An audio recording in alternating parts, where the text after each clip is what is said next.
Riaďte zmeny, riaďte svoj život. Viete, čo je jediná vec, ktorú máte vo svojom živote naozaj garantovanú? Je to zmena. Áno, neustála zmena je jediná vec, na ktorú sa môžete spoľahnúť, že vždy príde. Jednoducho, nič nie je stále. Všetko sa mení a vyvíja. Kedysi sme mali pevnú linku a dnes majú mobil už aj malé deti. Prvé počítače zaberali niekoľko miestností a dnes sa vám hravo zmestia do vačku. Život sa jednoducho mení a vy s ním. Aj vy ste každou sekundou starší a skúsenejší. Počas svojho života naberáte skúsenosti a som si istý, že ste určite prešli viacerými zmenami od puberty až po dnes.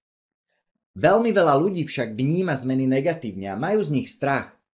Zmena je však úplne úžasná vec, pretože ak máte hociaký problém, ak vás trápi hociaký žiaľ alebo máte akékoľvek ťažké životné obdobie, potom si môžete byť jednoznačne istí, že aj toto pominie.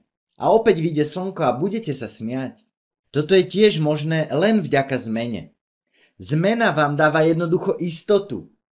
Iba na základe zmeny dokážete získať vo svojom živote viac toho, čo chcete. Chcete viac peňazí, ako máte dnes? Potom potrebujete niečo zmeniť. Chcete mať zdravšie medziľudské vzťahy? Ak áno, potom aj tu je potrebná zmena. Je lepšie zmenu prijať, ako odmietať. Najlepšie, čo však môžete urobiť, je zmeny riadiť. Práve riadením zmien získate vo svojom živote viac toho, čo chcete. Riadením zmien dosiahnete presne to, po čom túžite. Možno sa teraz pýtate, hej, ale ako to urobiť? Presne toto sa dozviete v dnešnom videu. Naučíte sa jednu vysoko efektívnu japonskú techniku, pomocou ktorej nielenže zmenu vytvoríte, ale dokonca ešte ňou prejdete s ľahkosťou a v pohode. V druhej polovici tohto videa sa budeme venovať vašim návykom, ktoré majú zásadný vplyv na vaše výsledky, ktoré dosahujete. Dozviete sa najdôležitejšie pravidlo pri budovaní si návykov. Ak toto pravidlo porušíte, ďaleko sa veru nedostanete. Poďme sa teraz pozrieť na zmeny zblízka. Prvým krokom pre akúkoľvek zmenu je vaše rozhodnutie, čo vlastne chcete. Toto ste už urobili v prvých videách, kde ste si stanovili svoje hodnoty, víziu a ciele. Už teraz máte svoju pozornosť upriamenú presne na to, čo chcete. Robíte obrovské pokroky. Som na vás hrdý. Cieľ cesty máte teda určený. Máte svoj majstrovský akčný plán, ktorý ste si zostavili v predchádzajúcom videu.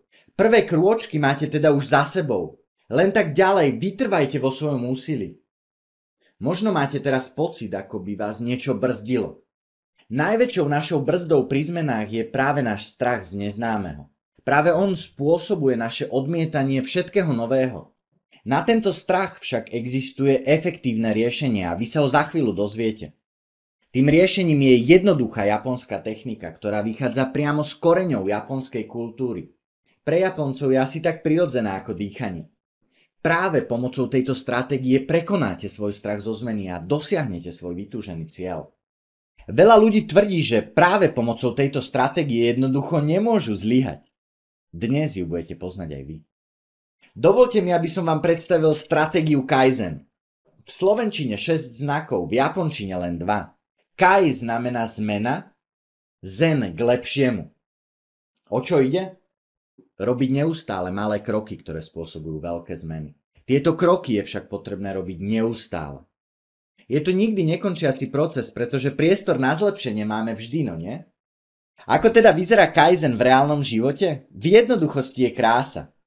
Zoberme si príklad, že sa chcete naučiť anglicky.